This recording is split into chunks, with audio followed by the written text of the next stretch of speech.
नमस्कार दोस्तों, मैं श्वेताब कुमार आप सभी का आपके अपने यूट्यूब चैनल लॉकुल पर बहुत-बहुत स्वागत करता हूं। आज का जो सेशन है वह मैं आप सभी के लिए लेकर आया हूं।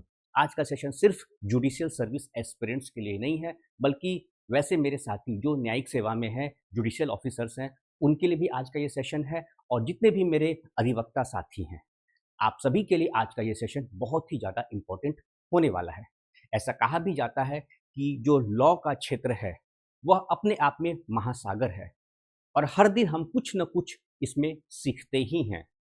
और इस पेशे की बात करूं, वकालत पेशे की बात करूं या फिर मैं न्यायिक सेवा की बात करूं, तो इसमें हम सभी एक दूसरे से सीखते हैं, है ना?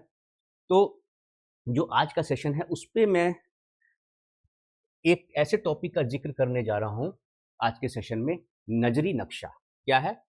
नजरी नक्शा। अब आप कहेंगे नजरी नक्शा कहाँ है? तो मेरे हाथ में एक सेल डीड है, ठीक है? उस सेल डीड की फोटोकॉपी है।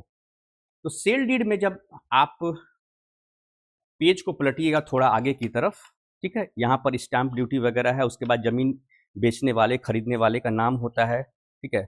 फिर जो प्लॉट है उसको लेके पूरा जिक्र होता है, राजस्व ग्राम, थाना, निबंधन कार्यालय, अंचल, फिर जो जिला है, फिर थाना नंबर, हल्का नंबर, जमाबंदी नंबर, ये सारा डिटेल होता है। खाता, खेसरा, रकबा, फिर चौहद्दी, ठीक है? ये सारी चीज़ों का जिक्र होता है। उसके बाद फिर जो म्यूटेशन होता है उसको लेकर जिक्र होता है।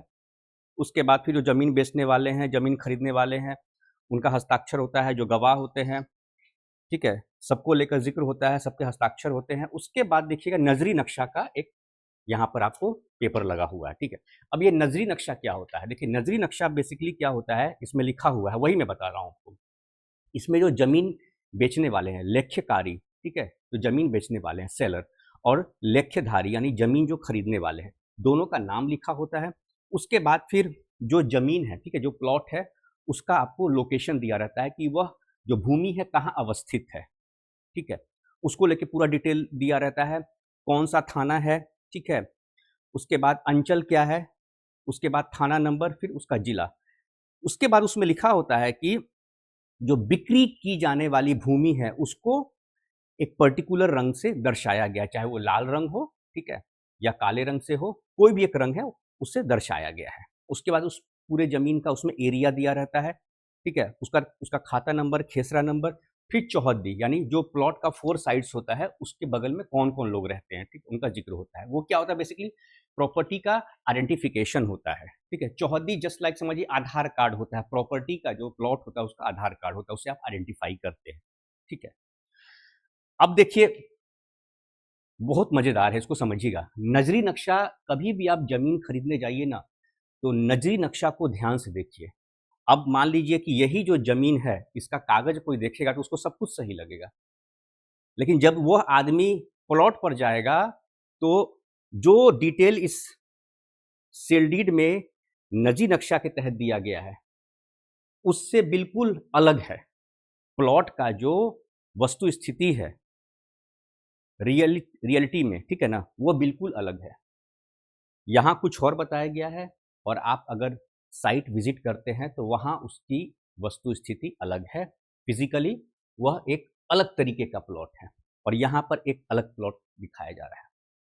कैसे, वो मैं बताता हूँ। ये आप समझिए कि ये sale deed void ab initio है, शुरू से ही यह सेल डीड इलीगल है, गैर कानूनी है, क्योंकि जो प्रॉपर्टी, आप किस प्रॉपर्टी को बेच सकते हैं जिस पर आपका मालिकाना हक है, लेकिन वो प्रॉपर्टी नहीं बेच के आपने कुछ अपने प्रॉपर्टी का हिस्सा बेचा और कुछ दूसरे के प्रॉपर्टी का हिस्सा बेचा, तो जाहिर सी बात है ना कि प्रॉपर्टी वहां पर क्या हो गया, वो सेल डीड वो वाइड हो गया, अवैध हो गया, ठीक है।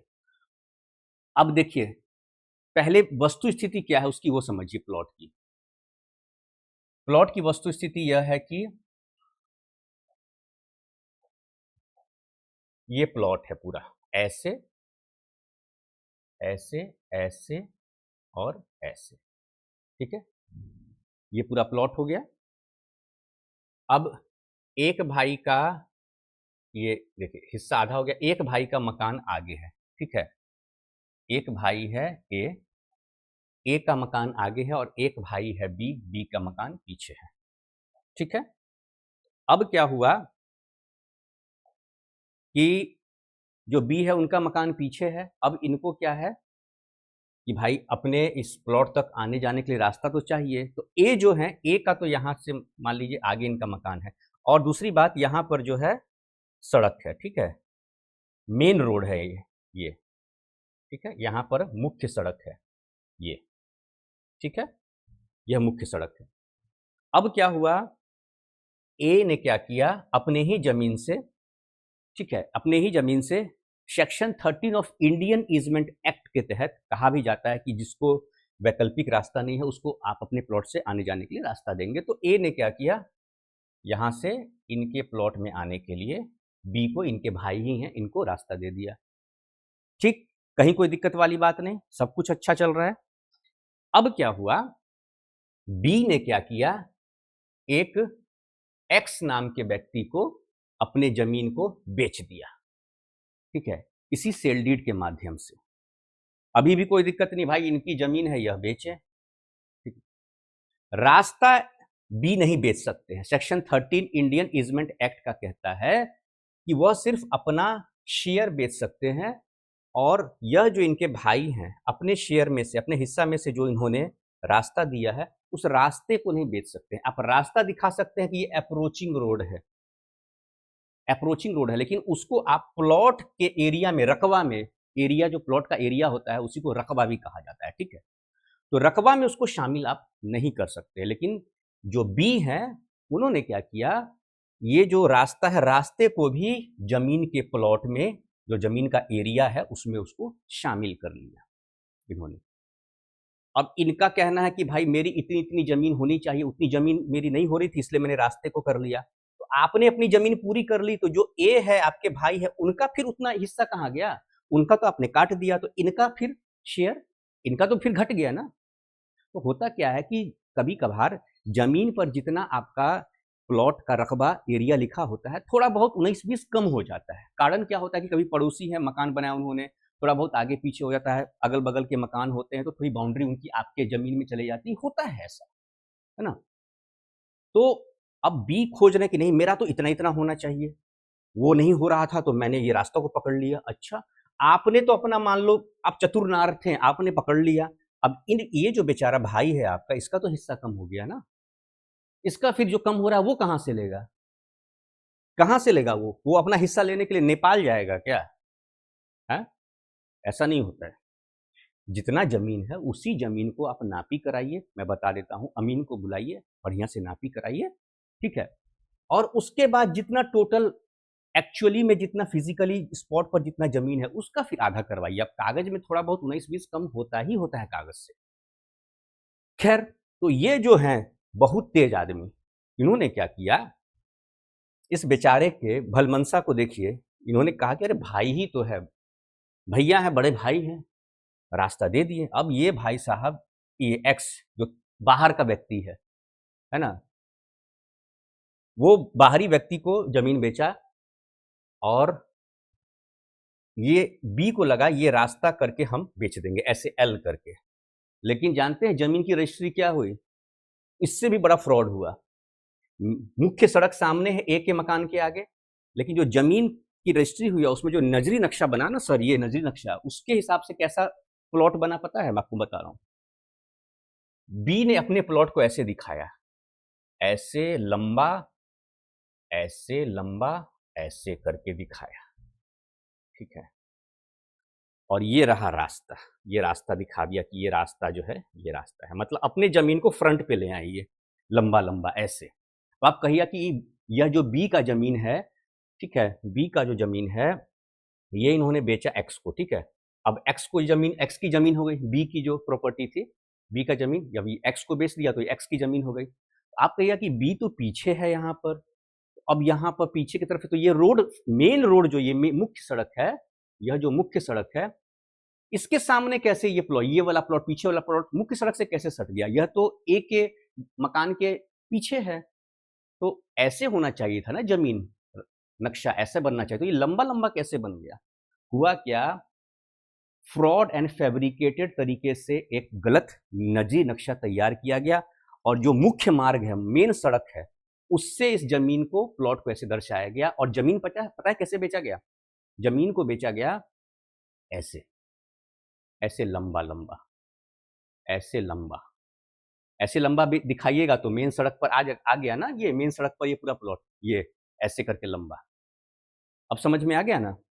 तो ये फ्रॉड होता है।